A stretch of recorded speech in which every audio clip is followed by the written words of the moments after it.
быстро поставим плюсы, если видно меня и слышно, и начнем сегодняшний вебинар. Меня зовут Андрей Андреевич Дуйко. Я постараюсь ответить на вопросы, связанные с здоровьем. Хочу вам напомнить, что я являюсь президентом компании «Тибетская формула» и провожу вебинары на темы здоровья с компанией «Тибетская формула». Мой сайт tibetan-formula.com, где вы можете ознакомиться со всей моей продукцией. Это продукция, созданная в виде БАДов из лекарственных растений или из экстрактов лекарственных растений. Также на этом сайте вы можете приобрести препараты, витамины, минеральные комплексы, биологически активные добавки пищи. Итак, сегодня я отвечу на те вопросы, которые вы мне задаете сейчас, и на те вопросы, которые были заданы вами ранее. Сейчас посмотрю. Трансляция уже началась. Все супер. Ура. Сейчас. Все. Звук есть. Итак, начнем.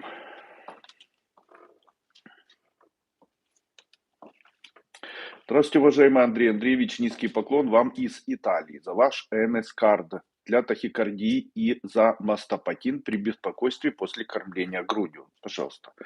Скажите, пожалуйста, болит локоть уже 2 месяца. По вашей рекомендации мазью мажу, троксиметацин плюс. Врач говорит, что у меня локоть тениста.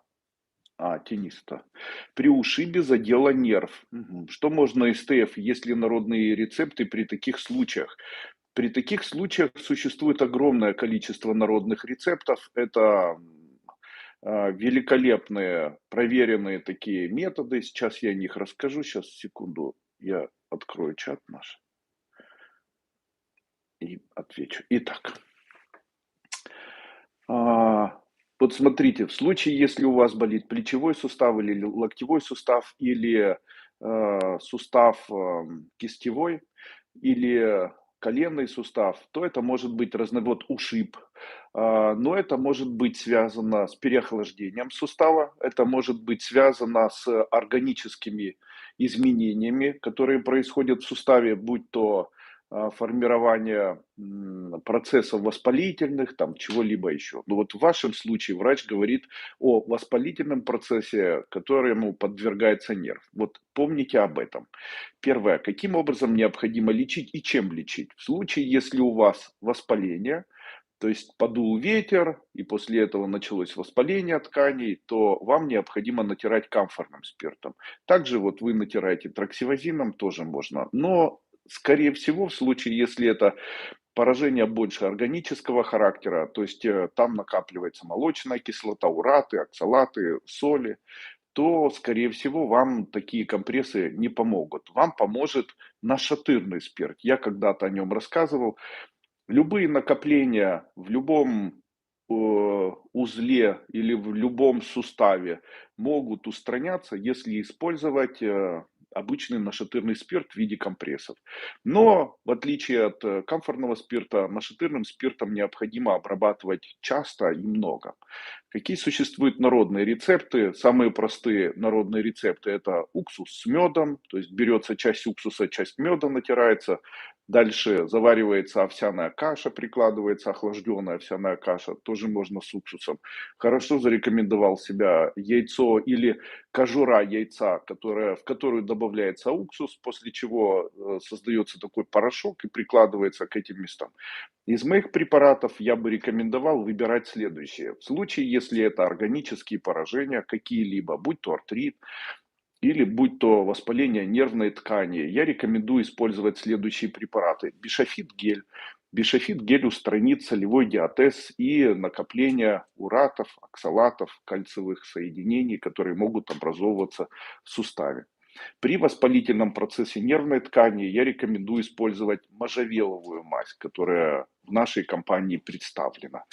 Также рекомендую использовать, кстати, можно использовать при воспалительном процессе, помимо камфорного спирта, можно использовать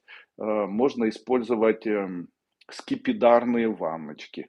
То есть разводится скипидар, приблизительно 1 столовая ложка на 1 литр теплой воды и прикладывается в виде компресса на болевое место, которое у вас болит. Особенно зарекомендовали такие скипидарно-еловые ванночки, вот как раз для локтевых суставов и для суставов кистей, особенно при артритах, воспалении локтевого сустава. Можжевеловая мазь. Также можно использовать, делать состав из хвойной иглы, из хвойных иголок. То есть берется 250 грамм сухой хвои, и после чего заваривается 250 грамм на 1 килограмм кипятка. После остывания компресс накладывается вокруг этого места, обвязывается или смачивается и прикладывается вот таким образом. Также на ночь можно делать йодовую сеточку. В случае, если первое, второе, третье вам не подходит, то необходимо обратиться к врачу и все-таки попытаться определить, чем же вы на самом деле болеете, какой вам поставят диагноз. Из медицинских препаратов любые противовоспалительные препараты, это может быть мелоксикам или препарат диклофенак, мавалис, аналоги и так далее. Любые противовоспалительные. Есть еще, допустим, можно еще касторовым маслом смазать. Наталья. Здравствуйте, Андрей Андреевич. Наталья, я. Очень приятно. Я принимаю сейчас Апимокс, коэнзим Q10, лизоцим, триплексам, бисопролол. Я так понял, у вас гипертония. Могут ли эти препараты как-то влиять на работу кишечника? Апимокс, коэнзим Q10, лизоцим, триплексам, бисопролол. Ну, по идее, нет. Могут ли эти препараты влиять на работу кишечника? Не могу справиться с запором, что пропить при аритмии. Давно делала абляцию, спасибо. Смотрите, скорее всего, как вообще справляться с запорами? Существует целый ряд таких методов, которые помогут вам справляться с запорами. Первое, нужно понимать, что такое запоры. У них есть множество разновидностей. Существуют запоры, которые связаны с психогенным типом восприятия. То есть у вас есть стрессы, неврозы, это может приводить к появлению запора. Второе. Что необходимо тотально убрать из рациона питания? Первое, убрать рисовую кашу. Второе, мясные бульоны. Третье, перестать есть белый хлеб, а также производные белого хлеба, лактозы, молочные продукты. Это как раз то, чем славится питание в Италии. Перейти на питание, которое будет связано с кашами, как можно с легкостью заставить работать кишечник, вам помогут в этом отруби. Второе, могу порекомендовать использовать касторовое масло в количестве, как принимать касторовое масло. Касторовое масло от запоров или для стимуляции работы кишечника. Для очищения кишечника можно использовать следующим образом. Необходимо взять 1 грамм касторового масла на 1 килограмм веса человека. То есть в случае, если у человека есть 70 килограмм, то необходимо взять 70 грамм касторового масла. Его нужно смешать с 2 капли на 1 грамм масла, желательно либо яблочного уксуса, либо лимонного сока. Также можно кефира. Сейчас все расскажу об этом. Если яблочного уксуса или лимонного сока, то необходимо на 70 грамм добавить 140 капель. Ну, можно на самом деле больше добавлять. Там получится приблизительно 2-3 столовые ложки. После чего это размешать, желательно в блендере. Выпить можно за раз на протяжении дня. Не обязательно. Кстати, не за раз можно тоже. Можно выпить либо за раз, либо порциями там, в 3 раза, либо в 4. Не рекомендую я это принимать перед самым сном. Действовать касторовое масло начнет только приблизительно через 4-6 часов. Но первое, можно смешать 1 стакан кефира и 70 грамм добавить касторового масла, взбить это все и после чего выпить медленно, небольшими глотками на протяжении 20-30 минут. Это более мягкий такой щадящий метод очистки кишечника. В случае, если, кстати, сейчас почему-то не очень приветствуется применение касторового масла, я хочу вам сказать, что касторовое масло, попадая в кишечник, расщепляется на алииновую кислоту, на стеариновую кислоту и, в общем-то, стимулирует и выделение желчи, и стимулирует расслабление мускулатуры толстого кишечника, стимулирует перистальтику, воздействует на гельминты, воздействует на амебы в случае, если есть амебиоз, и уничтожая таким образом и восстанавливая микрофлору кишечника, является таким, наверное, одним из самых экологичных методов восстановления кишечника. Почему-то наши врачи сейчас не рекомендуют, но я могу сказать, что это один из таких легких способов очистки кишечника. Стоит помнить, что есть ряд продуктов, которые всегда не так, очень часто приводят к запорам. Первое – это алкоголь любой формы, включая сухое вино или какой-либо другой алкоголь. Второе – это сладкое, то есть максимально необходимо уменьшить употребление сладкой пищи. Третье – продукты, связанные с хлебом, то есть это и мука твердых сортов, и мука мягких сортов, и все, что делается из этой муки. То есть это от белого хлеба, заканчивая вермишелью и так далее. Третье – это молочные продукты и их производные. То есть вот эти сыры, которые могут быть в Италии, моцарелла и там все остальное. Вот дальше острые специи, такие как перец, паприка, даже и куркума. Ну и апельсины, мандарины цитрусовые, кроме грейпфрута.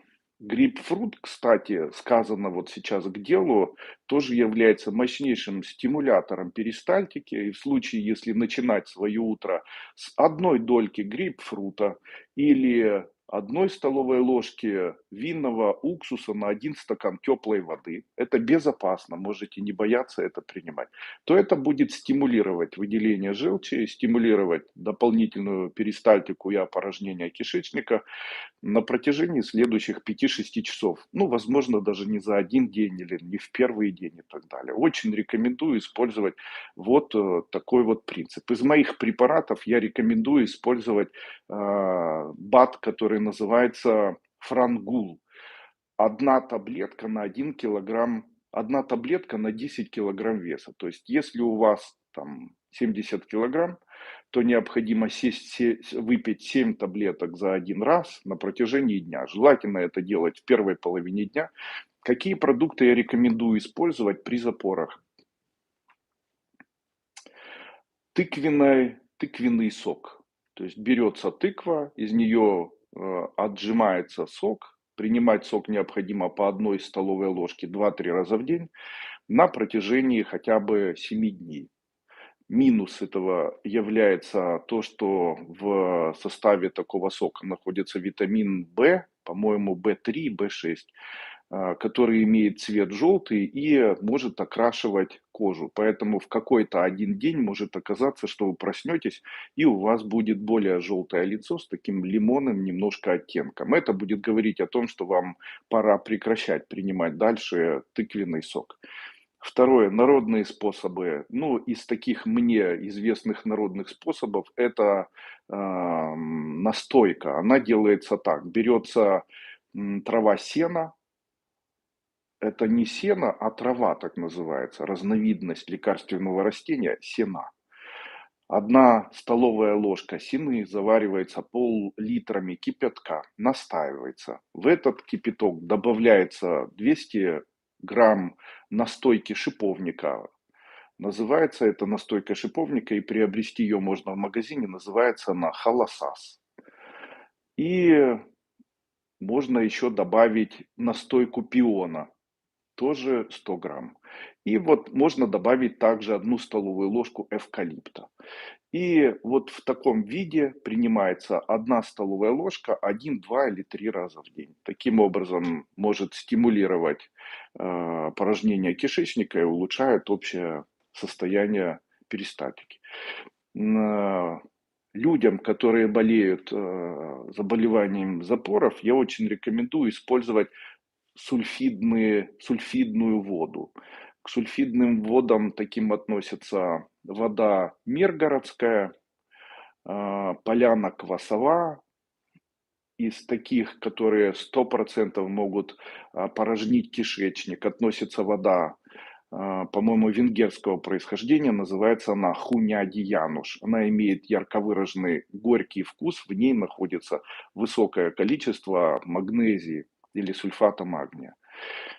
Использование сульфата магния или английской соли очень зарекомендовала себя, тоже очень рекомендую. 1 столовая ложка магнезии в виде порошка на 1 стакан воды. Выпивать этот 1 стакан 1 или 2 раза в день по 1 стакану. Это приведет к опорожнению кишечника, очень восстанавливает кишечник. Кстати, очень рекомендую тем людям, у которых есть проблемы с желчным пузырем. Это проблема номер один на сегодняшний день у людей, которые пережили праздники. Если сейчас сделать людям, которые пережили праздники, УЗИ-исследования, то в большинстве своем оказывается, что у большинства из людей, которые прожили праздники и употребляли алкоголь, есть проблемы желчного пузыря. Дело в том, что алкоголь имеет специфическое влияние на организм человека и обычно влияет на желчный пузырь, перенакапливая желчные кислоты в желчном пузыре. К этому добавляется, как правило, еще и увеличивая тем самым желчный пузырь, происходит заброс обратной желчи в двенадцатиперстную кишку, в желудок, из желудка попадает в пищевод и так далее. Также у многих людей есть, это в дальнейшем может приводить к появлению желчекаменного заболевания.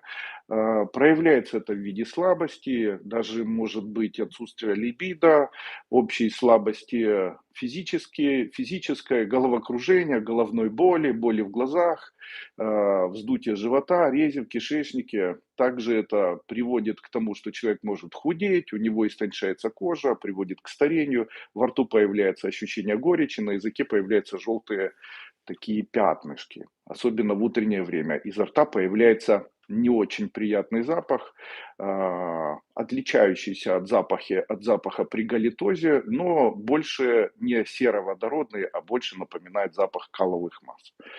Это говорит о том, что желчный пузырь не работает, это говорит о том, что происходит постоянный заброс желчи и происходит он в двенадцатиперстную кишку, что очень вредно для нашего организма. Каким образом необходимо это устранять и как необходимо с этим бороться? Вот поможет как раз английская соль или магнезия. Необходимо брать 1 столовую ложку магнезии на 1 литр воды и принимать на протяжении дня этот литр воды. В разное время это опорожняет желчный пузырь, великолепное средство, не вызывает диарею. Из моих препаратов в это время рекомендую использовать препарат Лунглин по 2 таблетки 3 раза в день, препарат Амарум Дуйко по 1 столовой ложке на 1 стакан воды 2-3 раза в день. Вы должны знать, что перенаполнение желчного пузыря в дальнейшем может привести к появлению мочекаменного заболевания, вот как при дискинезии желчных протоков. Обычно при дискинезии желчных протоков появляется, помимо проблем, которые возникают с самой печенью, появляются еще и проблемы, которые возникают в почках. И, как правило, очень часто я замечаю, что при недостаточном опорожнении желчных протоков или желчного пузыря очень часто побочным таким заболеванием и, как правило, повторяющимся является пилонефрит. То есть можно сказать или гипотетически предположить, что заболевание перекрытого желчного пузыря или недостаточного опорожнения желчного пузыря в связи с дискинезией желчных протоков к изменению размера желчного пузыря может гипотетически в дальнейшем повлиять на состояние почек и привести к появлению симптомов, похожих на пиелонефрит. Поэтому, опорожняя желчный пузырь, мы очень часто можем привести наши почки в более нормальное состояние. Ладно. Марина. Здравствуйте, Андрей Андреевич. Скажите, пожалуйста, чем реально можно помочь человеку 75 лет? Тромбы по всему телу и в голове. И одна нога уже начала усыхать. ТФ и другие методы. Как правило, тромботизация сосудов очень часто называется определенным словом. Я так предполагаю, что это полинейропатия. И она, видимо, связана у данного человека с его основной болезнью. Их, наверное, две. Это атеросклероз. А ведь то, что вы описываете, это фактически атеросклероз и полинейропатия, которая связана, скорее всего, у него еще и с сахарным диабетом второго типа. Очень часто люди, которые начинают, которым говорит, что вы, скорее всего, болеете сахарным диабетом второго типа, то человек говорит, хорошо, я пройду исследования эндокринологические и попробую сдать там индекс НОМа, что там сдают еще, глюкозу, инсулин, и посмотрю. И обычно говорит, у меня инсулин немного-немного повышен, прям чуть-чуть. И глюкоза у меня в норме, там в пределах нормы, индекс НОМа у меня в норме, поэтому я, Андрей Андреевич, сахарным диабетом второго типа не болею. Так вот, я вам хочу сказать, возьмите в свои руки и возьмите нижнюю часть живота. Вот если у вас в нижней части живота вы можете взять, и там находится большое количество жировых отложений, это говорит приблизительно на 90% о том, что вы болеете сахарным диабетом второго типа.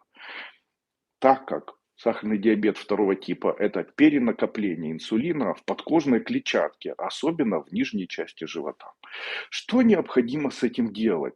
Первое, необходимо знать, что сахарный диабет второго типа лечится прежде всего специальной диетой. То есть это использование диеты, в которой будет уменьшенное количество глюкозы. То есть перейти на диету, в которой уменьшено количество употребления углеводов. Среди углеводов необходимо выбирать те углеводы, которые менее концентрированное, имеют менее концентрированное количество глюкозы. Нельзя принимать глюкозу, и это нельзя принимать в виде диеты на протяжении от 4 до 8 месяцев. Это могут не все люди на самом деле, и это чрезвычайно тяжело, так как очень часто мы привыкаем к такой углеводной диете, так как она обычно вкуснее, радостнее, дает силы, и перейти на диету, в которой больше белков и жиров, чем углеводов, обычному человеку дается чрезвычайно тяжело. Но поверьте мне, оно того стоит. В случае, если все же не получается это сделать, можно попросить назначение эндокринолога, как при сахарном диабете второго типа, и принимать препараты, допустим, препараты, снижающие инсулин, это препараты там, метформин, диабетон, глюкофаш и так далее. То есть пусть это делает уже эндокринолог. Из моих препаратов я рекомендую хром-содержащий препарат, который называется гликоцитрохромин. 1 столовая ложка на стакан воды, 1, 2 или даже 3 раза в день. Препарат жир-стресс. 2 таблетки 3 раза в день. Глюконорм. 2 таблетки 3 раза в день. Зачем это? Это все снизит количество тромбов, которые возникают, так как именно сахарный диабет второго типа обычно и является той первопричиной, которая может привести к появлению высокого количества тромбов и развитию атеросклероза или обширного атеросклероза. Народные методы лечения атеросклероза. На первое место могу поставить, скорее всего, кожуру лайма. В кожуре лайма находится очень высокое количество витамина группы П в его форме, который называется рутин и кверцетин. И рутин, и кверцетин в такой форме очень эффективен при растворении тромбов.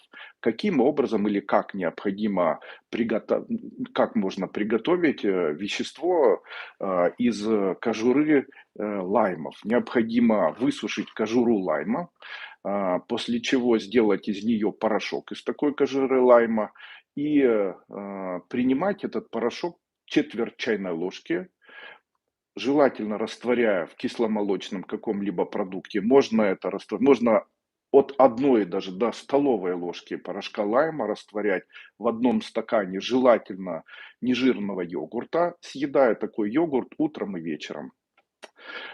Это, как ни странно, очень эффективно воздействует на улучшение общего состояния сосудов, помогает восстанавливать интиму сосудов. Из моих препаратов это прежде всего препарат кверцетин. На втором месте препарат рутин. Это все одно и то же вещество, это витамин группы П. К нему относятся рутин, кверцетин и никотиновая кислота, нет, все-таки рутин и кверцетин. Кверцетин зарекомендовал себя еще и как противоопухолевый препарат. Рутин зарекомендовал себя как препарат, который справляется с вазоконстрикцией. Это когда сосуд сжимается, восстанавливая интиму сосуда. Также тем людям, у которых есть вот такие проблемы, формируется и возникает заболевание атеросклероз, я рекомендую тибетский чай. Он состоит из 4 компонентов. Это бессмертник полевой, бессмертник, не полевой, а просто бессмертник. Бессмертник, березовые почки, ромашка, зверобой. По 1 столовая ложка смеси, предварительно измельченная на мясорубке или каком-либо измельчителе, заваривается 1 стаканом кипятка, выпивается утром, в обед и вечером по 1 стакану, принимается на протяжении 30 дней. Великолепное средство при лечении атеросклероза, зарекомендовала себя за долгое время. Такие нетрадиционные методы лечения атеросклероза – это применение цинка или препаратов цинка, я рекомендую принимать наш препарат нашей компании атеросклеропатин по 2 таблетки 2 раза в день, рутин 2 таблетки 2 раза в день и проводить терапию с применением диеты, как при инсулинорезистентности. Есть отдельный семинар, который я прочитал, называется «Инсулинорезистентность», где я объясняю и рассказываю о симптомах и атеросклероза, и накопления или перенакопления инсулина, и рассказываю о возникновении сахарного диабета, и рассказываю о том, как можно различить сахарный диабет 1 или 2 типа, какие необходимо сдать анализы и как определять все-таки, каким из видов сахарного диабета вы болеете. Также есть великолепные видео, такие научно-популярные доктора Берга, американского нутрицепта, который в популярной форме объясняет, что такое инсулинорезистентность. Он это делает гораздо интереснее, чем я. Очень рекомендую посмотреть его видео.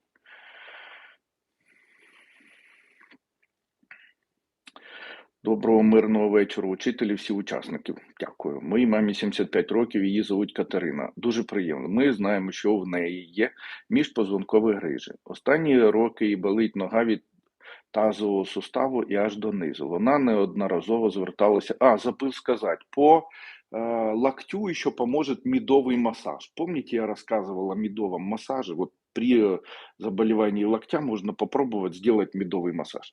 Берете, натираете медом и делаете вот такие движения рукой теплой, пока минут 20. После чего можно смазать в самом конце там, нашатырным спиртом или камфорным спиртом, или медом напополам с солью. Вот медово-солевой еще можно сделать. Это тоже эффективно. Але вернемося к вопросу, к питанню.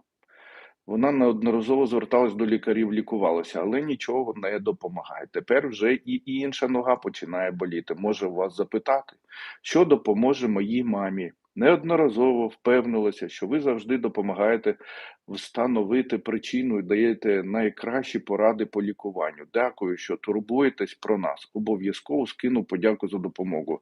Не потрібно. Моя допомога, я это делаю для людей, и мне хочется, чтобы люди, может, в такое тяжелое время имели возможность хоть как-то себе помочь. Знаете, почему я решил проводить такие вебинары?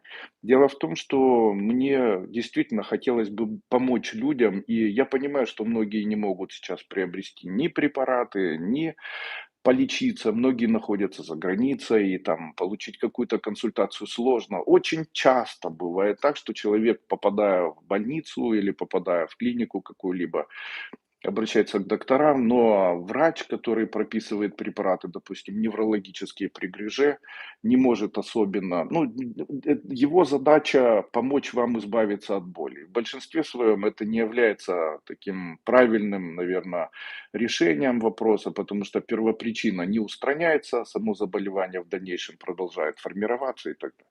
По моему мнению, все причины, которые связаны с и остеохондрозом, остеолистозом, и заболеваниями позвоночника. Опять-таки, хочу сказать, что это мое гипотетическое мнение, что оно не подтверждено никакими исследованиями, ничем. Но, по моему мнению, очень часто это идет рука об руку с заболеваниями поджелудочной железы и желчных протоков. Бесполезно, по моему мнению, лечить позвоночник, а сейчас как лечить я расскажу, не обращая внимания на поджелудочную железу. Поэтому в случае, если у вас есть там заброс желчи в поджелудочную железу, что бывает очень часто при употреблении алкоголя. Вот знаете, как развивается заболевание? Вот сейчас у всех закрыты желчные пузыри и они увеличены у всех, потому что было отравление печени алкоголем, это все привело к тому, что желчь сейчас перенакопилась, она будет забрасываться в поджелудочную железу. Будет воспаляться поджелудочная железа.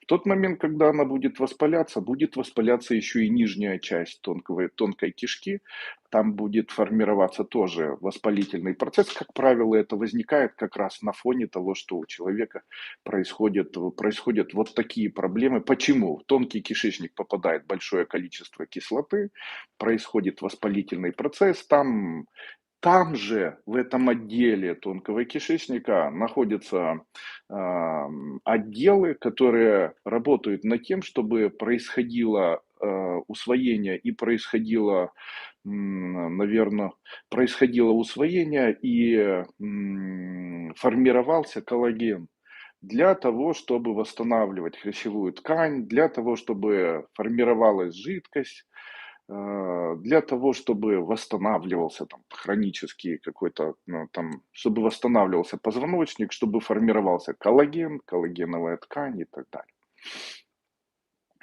Опять-таки хочу сказать, что это гипотеза, но она имеет свое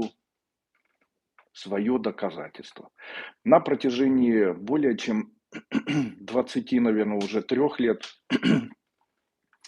я работаю с людьми и могу сказать где-то откровенно, ну где-то на 100% даже, что применение обычного массажа не часто приводит человека к тому, что у него улучшается работа позвоночника. Но в большинстве своем обычный массаж, медовый массаж, обычный массаж может привести к тому, что разгружается позвоночник, человек начинает лучше себя чувствовать. Но если в этот момент начинать человеку давать препараты, которые улучшают деятельность поджелудочной железы, то процесс восстановления позвоночника ускоряется в десятки, сотни раз. Поэтому, я думаю, вместо того, чтобы говорить, что это все глупость, я бы все-таки, возможно, в дальнейшем для какого-либо человека, занимающимся исследованием или физиологическим исследованием, ну, вернее, физиологии человека, возможно, будет интересным найти между этим взаимосвязь. Ну, у меня гипотезы есть, сейчас об этом говорить не будем. Тем не менее, знаете, сейчас, когда я говорю о поджелудочной железе, в большинстве своем многие люди начинают говорить: Андрей Андреевич, а чем же ее можно полечить? А у нас дело в том, что в традиционной медицине саму поджелудочную железу ее не идентифицируют как отдельный орган, и, как правило, ей дается такой, наверное, элемент поддержки, то есть ее восстанавливать, по мнению медицины, не нужно. То есть говорят, что ее поддержать можно ферментами и рекомендуют поддерживать ферментами, там, панкреатинами.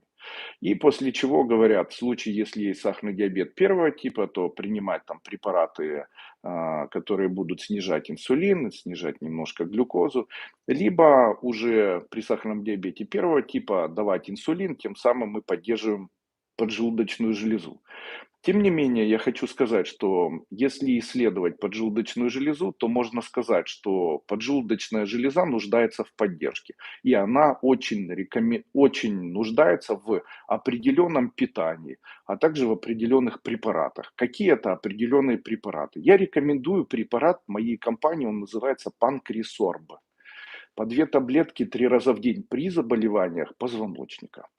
Второе. Перейти на определенную диету, в которой необходимо убрать по возможности углеводы, глютены. Это молочные продукты, также белый хлеб и производные белого хлеба. Выпечка, булки, вермишель, лапша, паста, макароны, пицца. Далее, не принимать ни в коем случае алкоголь и начать обязательно принимать препараты для снижения веса и препараты с коллагеном. Препараты с коллагеном – это препарат моей компании «Коллаген». Можно еще гиалуроновую кислоту. И препараты горечи – это Амарум Дуйко по 1 столовой ложке на 1 стакан воды 2 раза в день. Также использовать мазь для позвоночника, которая называется мазью вертебрализовой.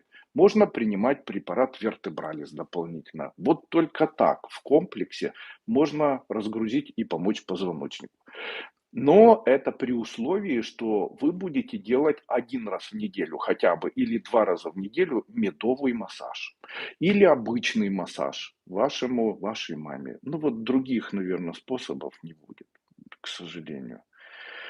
Но обычно мы приходим к врачу, врач назначит вам препараты, но обычно это противовоспалительные, какие-либо миорелаксанты, а, там, ну,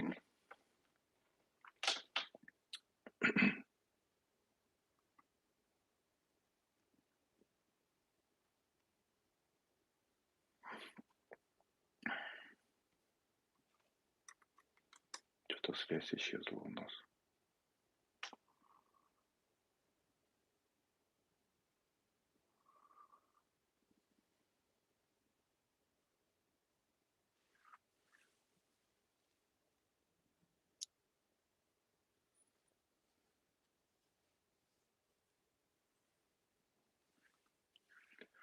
Так, дальше вопрос. Оксана Петрова. Добрый вечер, уважаемый Андрей Андреевич.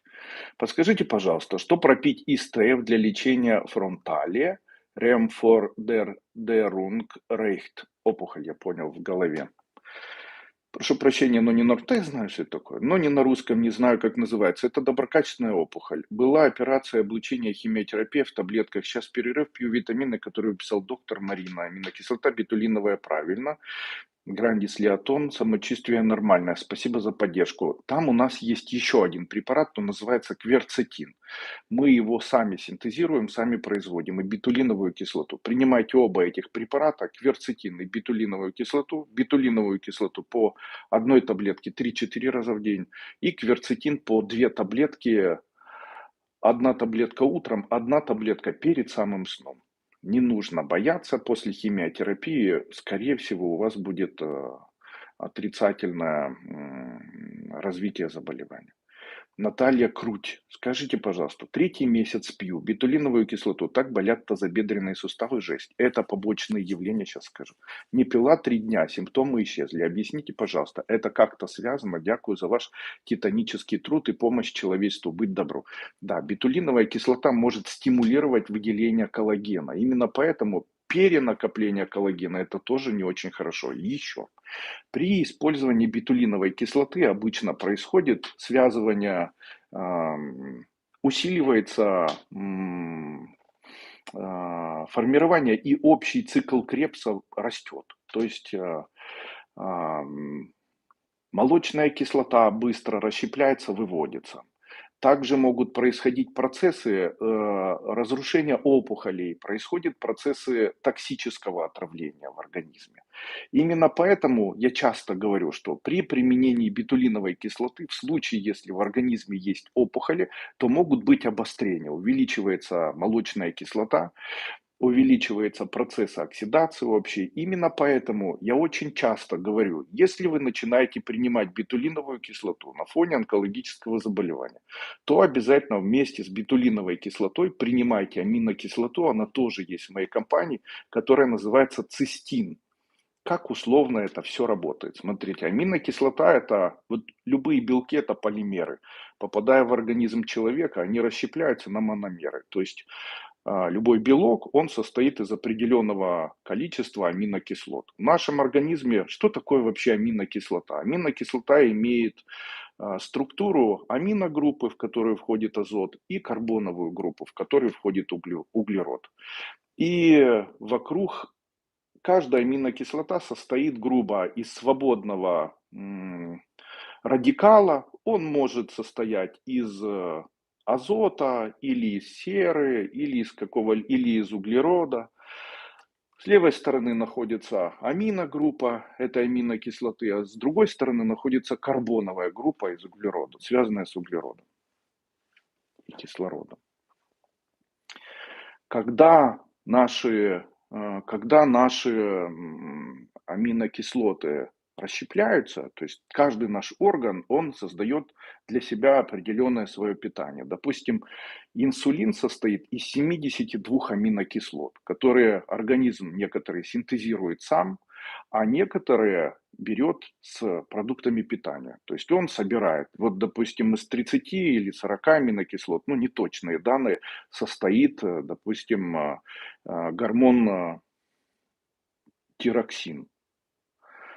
А, Так наш организм собирает свой набор аминокислот. Но в тот момент, когда аминокислоты расщепляются, то очень часто в организме появляется свободный радикал. Это грубо это грубо звучит как шлак, можно так сказать. То есть, когда, допустим, металл выливают, то остается пригар, шлак и так далее. Так вот, аминокислота распадается, ее организм усваивает, то есть карбоновые кислоты, они через цикл муковисцеральный, могут выходить, и человек может с дыханием убирать эти карбоны, там, объединять это в оксид углерода или в углекислый газ, и может удалять это с помощью дыхания или с помощью пищеварения. Также происходит с группами, которые связаны с аминным группами, это может быть висцеральным путем. И свободные радикалы накапливаются. Где они накапливаются? Они, как правило, накапливаются в клетках организма.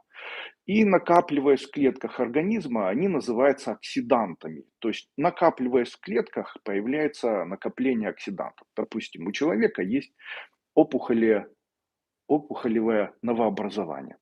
Организм, обычно оно происходит на фоне того, что у человека происходит сбой цикла Крепса. То есть что такое жизнь клетки? Жизнь клетки с ее, то есть она усваивает глюкозу, митохондрии эту глюкозу усваивают, ее делят, после этого происходит выделение молочной кислоты, которая в свою очередь начинает делиться при помощи пируват-киназы на пируват-виноградную кислоту и так далее. То есть это называется циклом Крепса, жизнь клетки.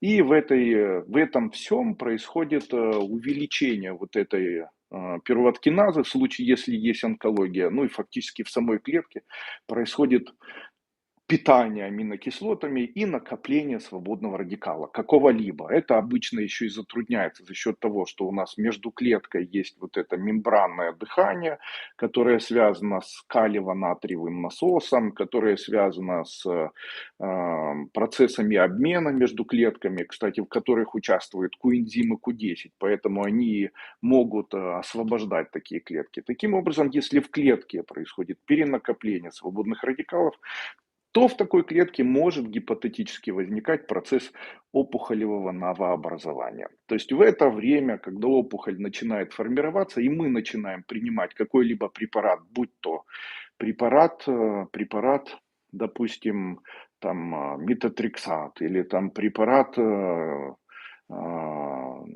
кверцетина, либо препарат, допустим, доксирубицин. Ну, одним словом, получаем определенную терапию. Такой препарат влияет на эту клетку, происходит процесс ускорения и работы пируват-киназы, происходит процесс уничтожения самой опухоли, происходит процесс увеличения, накопления в клетке неполезных веществ. То есть это могут быть расплавленные или недоработанные, или уничтоженные там рибосомы, рибонуклеины. Это могут быть ДНК, там, то есть что-то там вот перинок, воспалительные процессы всевозможные на клеточном уровне. Ну, я условно так говорю, я не готовился, хочу сказать, к сегодняшнему вебинару. И возникает такой вопрос. Раз это там происходит, то нужно это каким-то образом удалять или убирать. Так вот, в нашем организме существует такой некий принцип. Это принцип трех аминокислот, которые обычно в нашем организме синтезируются. И они синтезируются из аминокислоты, которую мы можем употреблять. Эта аминокислота, она называется цистин. Она, в свою очередь, превращается в цистеин и превращается в цистерин. То есть цистин превращается в цистеин и в цистерин. В случае, и что это обозначает? Сам по себе цистин – это грубо свободный радикал, у которого есть большое количество электронов. И он этими электронами, как иголками, цепляет за все вот эти шлаки или загрязнения, которые есть в клетках, которые находятся в организме человека. Так человек на фоне там, поражения вирусами или поражения чем-то, у него происходит поражение тела, и в каждой клетке, которая была поражена, находится часть вот этих веществ, которые необходимо извлекать. И это на биохимическом уровне извлекается не только за счет там, фагоцитоза и так далее, а может извлекаться еще за счет аминокислот. Вот один из элементов очищения – это применение дополнительно вещества цистин. Именно поэтому я все время говорю, если у вас опухоли, вы их там дополнительно лечите терапией медицинской, принимайте препараты моей компании противоопухолевой, допустим, бетулиновую кислоту, или на фоне синдрома иммунного дефицита или заболевания артрита, то дополнительно к этим препаратам принимайте обязательно цистин, который будет объединять и а, выводить дополнительно, ну, можно так назвать, наверное, окисленные клетки или вещества, которые возникли вследствие окисления клетки. И вот таким образом вы будете лучше себя чувствовать. Поэтому если, еще, смотрите, если у вас произошли, как организм может это все сам депонировать или убирать? Вы прекратили принятие, после этого у вас все восстановилось. Подождите какое-то время и после этого продолжайте. Также хочу сказать, что очень часто на фоне применения бетулиновой кислоты происходит формирование и увеличение кальция. И этот кальций, он может тоже гипотетически проявляться в виде вот таких побочных элементов, которые могут стимулировать появление боли, в том числе тазобедренных суставов. Каким образом это все необходимо устранять? Необходимо дополнительно принимать калий.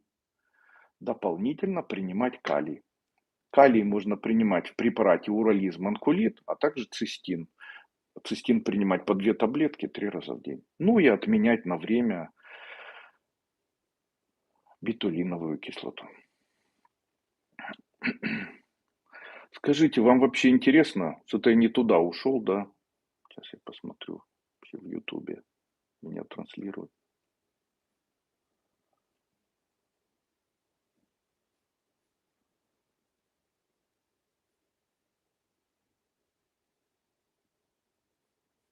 Да, видно меня в YouTube. Спасибо. Ого, вас так много, я не знал.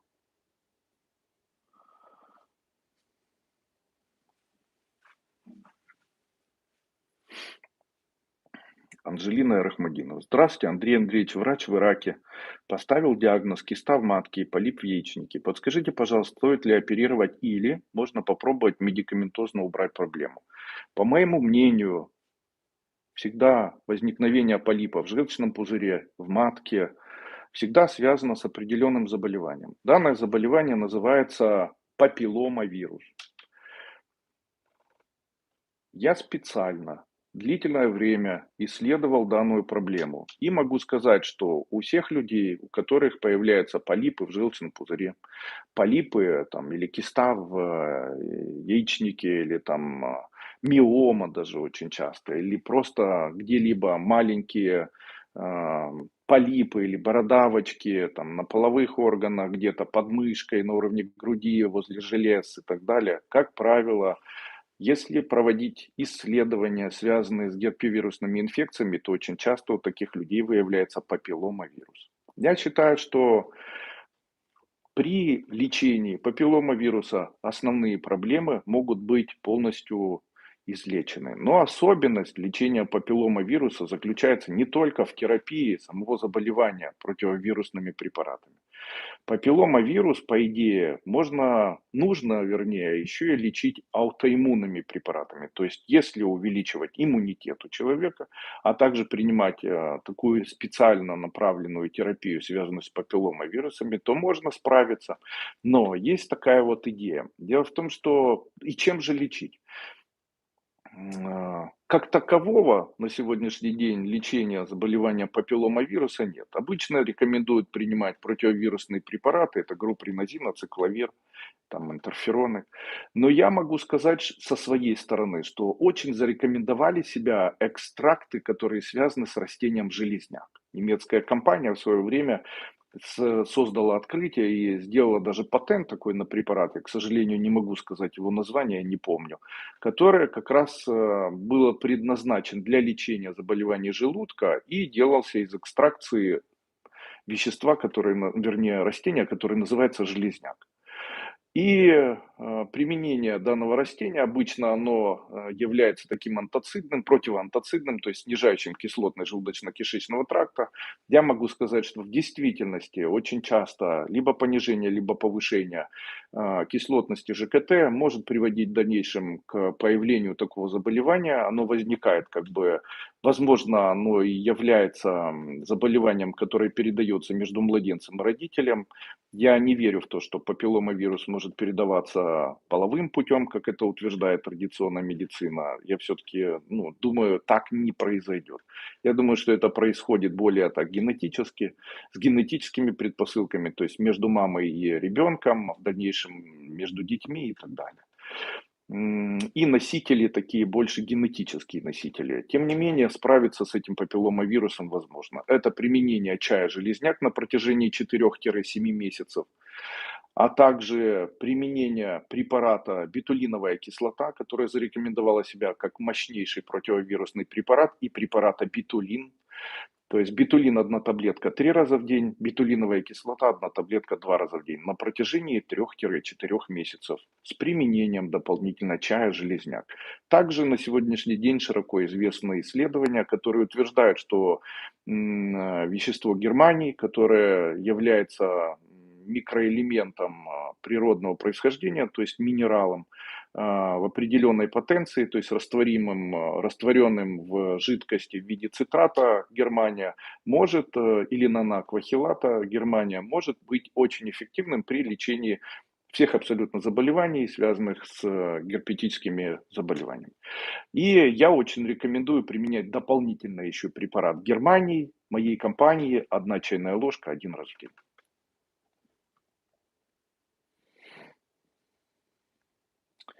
Галина Зигитова. Андрей Андреевич, подскажите, пожалуйста, очень беспокоит киста головного мозга. Лечится ли она? Если лечится, то подскажите, чем? Уважаемая Галина Загитова, киста головного мозга не является диагнозом. Возможно, это мальформация, или, возможно, это опухоль доброкачественная или злокачественная. Я, к сожалению, вот так не смогу вам просто что-либо подсказать. Вообще есть народные способы Народные способы борьбы с новообразованиями в голове или в мозге. И среди таких народных способов, наверное, можно на первое место поставить обертывание. Как они производятся? Берется обычная материя, допустим, там полотенце, хлопчатобумажное, обмакивается в теплой воде, отжимается, вокруг головы оборачивается, вокруг теплое полотенце, человек ложится и лежит от 30 до 1 часа, после чего голову не мыть и необходимо уже на улицу не выходить. Вот такая жидкость при высыхании каким-то образом воздействует на, не знаю, может, ликвор, либо там кровеносную систему. Ну и происходит такой процесс, наверное, ну, гипотетической деинтоксикации. То есть вот таким образом происходит уменьшение. Делается это через день ну, где-то 40 раз. Я знаю, что при мальформациях, разгружает вот этот узел мальформации. При перенесенном инсульте это зарекомендовало себя как средство. При головных болях, при глаукоме. Ну вот такое средство, оно действительно там смогло быть эффективным. Поэтому я и рекомендую. Но так, скорее всего, не смогу подсказать.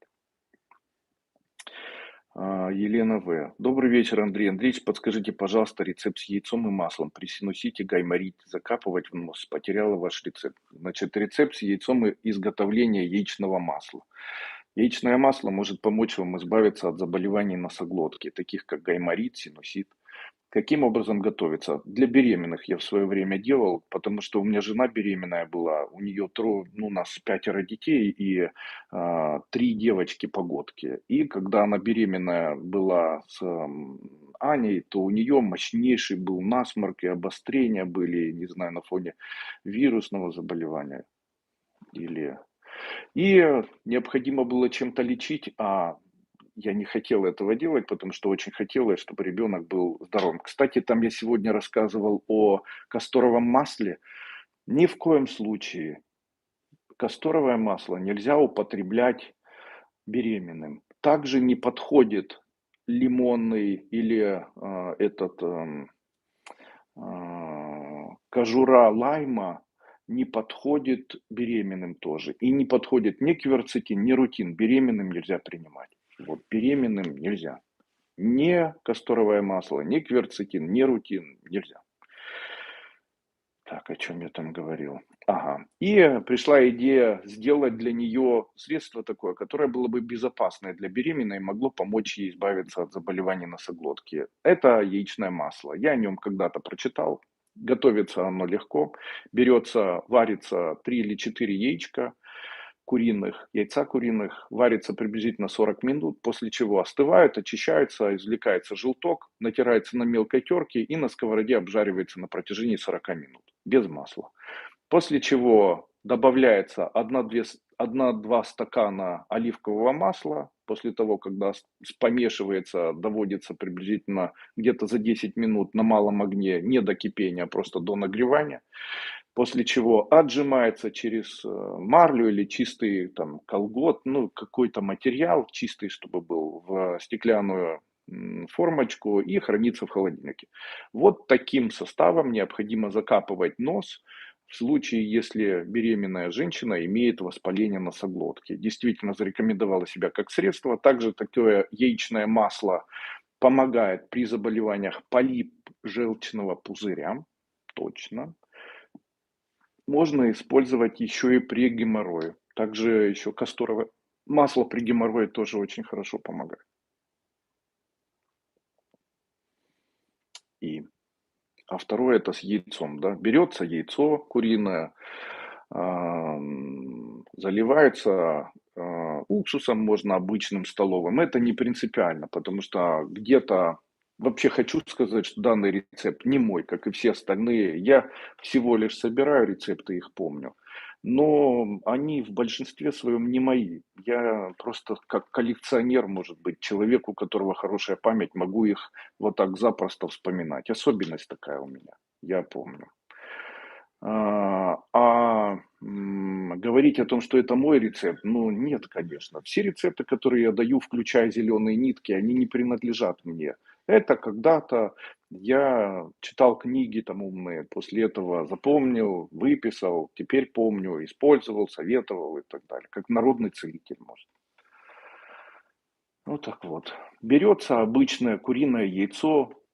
Кто-то утверждает, что необходимо непременно заливать уксусной эссенцией. Я могу сказать, что это не принципиально. Можно заливать обычным уксусом. Столовым, невинным. Настаивается на протяжении 6 или 10 дней.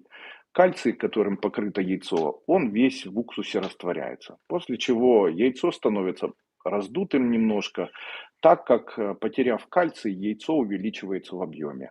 И получается такой кожаный шарик. Вот этот кожаный шарик, можно его проткнуть. Одни говорят, что нужно выкинуть пленочку, другие, что можно пленочку оставить. Я вам хочу сказать, это не имеет значения. Хоть вы выкинете эту пленочку, кожу, хоть вы ее оставите. Это все следует взбить в блендере и, взяв ватный тампон, смазывать места, пораженные грибковым заболеванием. Помогает при зуде в ухе, при хроническом микозе ушной раковины, при грибковых поражениях пятка, этих ступней, пальцев ног и так далее. При вот боли в тазобедренном суставе, боли в позвоночнике можно натирать. При ам, а, артрозе тазобедренных суставов натирание вот таким яйцом очень помогает. Я в свое время так помог моей маме, и мы не дошли до операции по замене тазобедренного сустава. Просто натирали ежедневно вот этим яйцом, вот этой болтушкой, которую делал просто уксус вот этим яйцом. Рекомендую.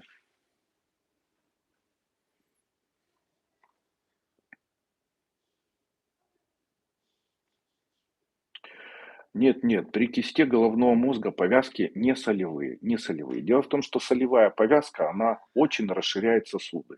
А если сосуд очень спазмирован, то он будет разрываться. Нет, нет, солевые повязки не нужно. Делайте обычные, просто с теплой водой. Воду как-то особенно подготавливать нет никакой необходимости. А сейчас будем заканчивать уже наш вебинар. Я надеюсь, он вам понравился, был полезным. Но мне бы хотелось несколько слов сказать о наших препаратах, которые есть. И сегодня, как бы завершающим всего, я буду говорить о препаратах от буквы А до буквы, допустим, Е. Итак, очень быстро. Препарат апсантин. Я его рекомендую принимать при заболеваниях, психических расстройствах, в которых человек теряет свою идентификацию. В случае, если у человека появляются навязчивые идеи, он начинает слышать голоса. В его голове появляются цифры, голоса, он слышит звуки и так далее. При этом надолго задумывается, типичное выражение лица, улыбается, без понятных причин смотрит вверх часто. Я рекомендую использовать препарат шизофит как дополнительную терапию при назначении врачом, при диагнозе психическое расстройство, конкретно шизофрения, допустим. Дальше аденомид. Рекомендую использовать его при аденоме при аденоме предстательной железы, нарушение мочеиспускания для простаты. Великолепное средство, особенно рекомендую мужчинам. Я в баню ходил недавно и обратил внимание, что у большого количества мужчин живот имеет такую вздутую форму. Вот вздутая форма живота – это не жировое отложение. Вздутая форма живота – это, конечно, жировое отложение, извиняюсь, что я тут говорю жировое, тут не жировое, сам себе противоречу. Это, конечно, жировое, но оно отличается от ожирения женского типа. Оно отличается тем, что оно происходит внутри органов, то есть ожирение, такой жир, он поражает тонкий кишечник, желудок, всю полость, всю полость желудочно-кишечную. И такой жир, как правильно, у мужчин возникает на фоне снижения тестостерона. Вот снижение тестостерона делает живот вот таким.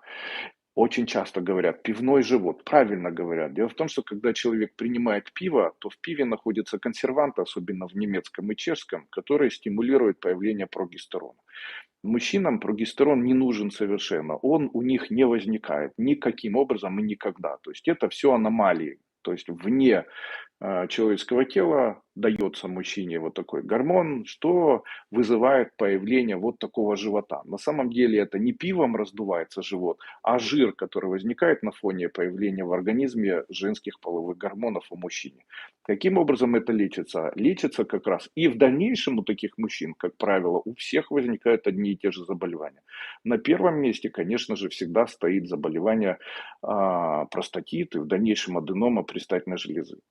Аденома предстательной железы на сегодняшний день стала чрезвычайно молодым заболеванием. На сегодняшний день, по моему мнению, болеют уже мужчины до 30 лет. Если раньше это было заболевание преимущественно людей зрелого и престарелого возраста, на сегодняшний день эта болезнь поражает уже достаточно молодых людей. Конечно же, один из, наверное, уникальных методов постановки диагноза – это исследование ПЦР-теста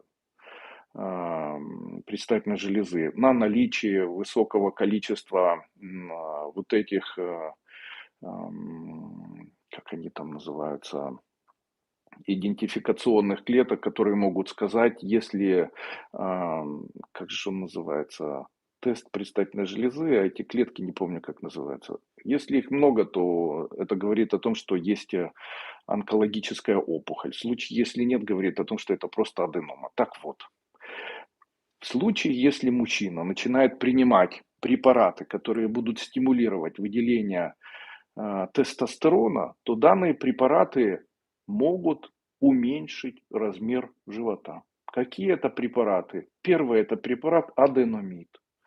Второй препарат называется трибулус. И третий препарат мускус. Мускус, трибулус, аденомид. Данные три препарата эффективно могут помочь не только справиться с заболеванием предстательной железы, сняв воспаление предстательной железы, а еще и помогут справиться с заболеваниями снижающегося тестостерона и заболеваниями большого дутловатого живота, который в дальнейшем может переходить в асцит. Кстати, асцит – это воспаление кишечника. Как правило, начинается и сопровождается появлением забрюшинной жидкости, очень тяжело лечится, но в нашей компании есть великолепный препарат, он называется Асцит Норм.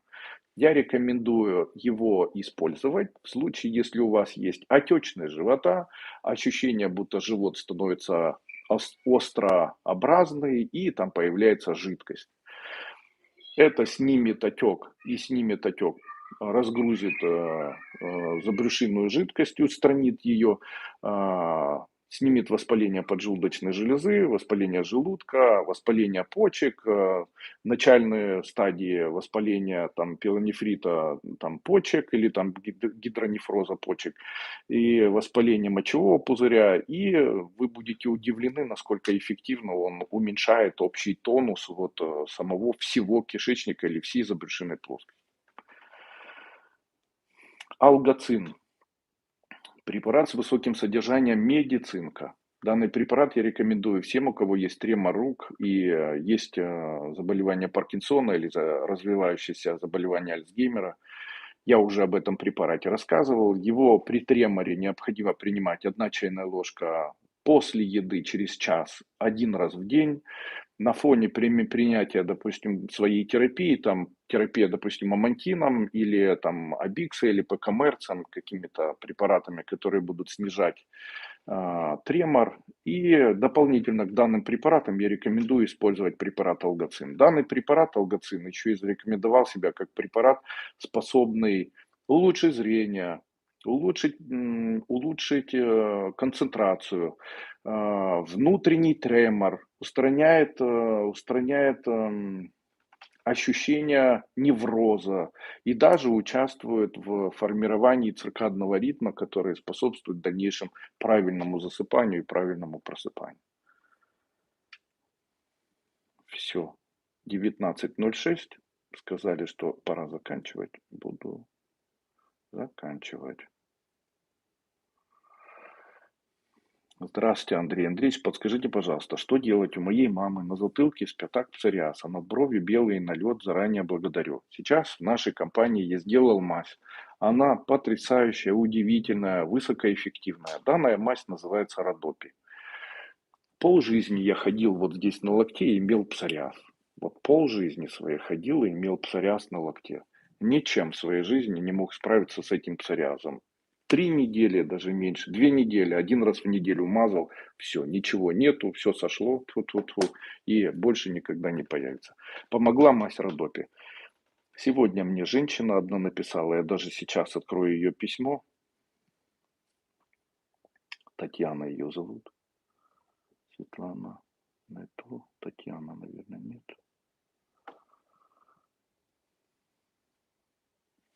На телефоне сейчас. Инстаграм открою. Инстаграм. Забыл, у меня же все телефоны сейчас включены, так как трансляция проходит еще и в ТикТоке сейчас.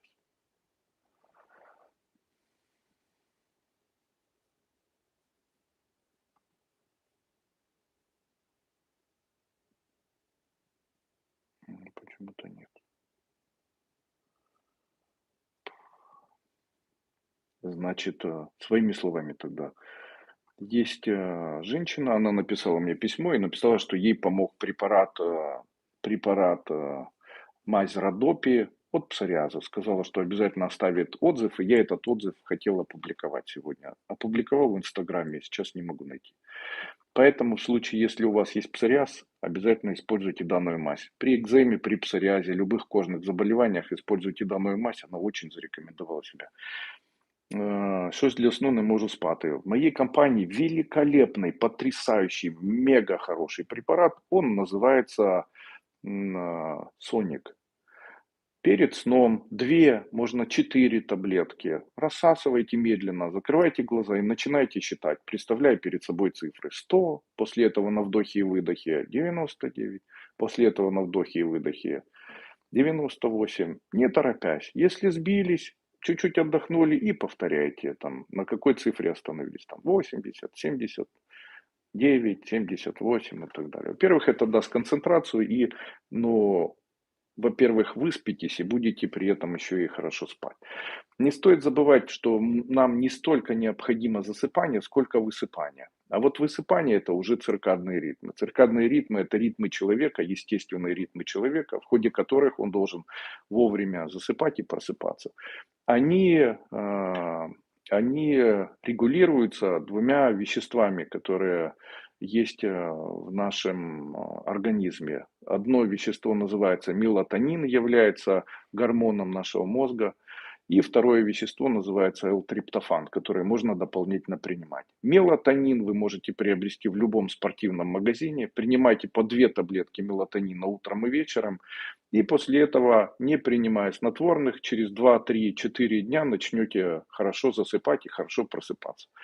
Также восстановится сон, утром будет просыпание рано, при этом будет ощущение, будто вы выспались и чувствуете себя очень хорошо. И L-триптофан является тоже прекурсором при выработке мелатонина и допамина, является веществом, которое может помочь вам и засыпать, и просыпаться, и успокоит вашу нервную систему. Ну и конкретно снотворное вещество, которое продается в моей компании, являясь биологически активной добавкой, называется Соник.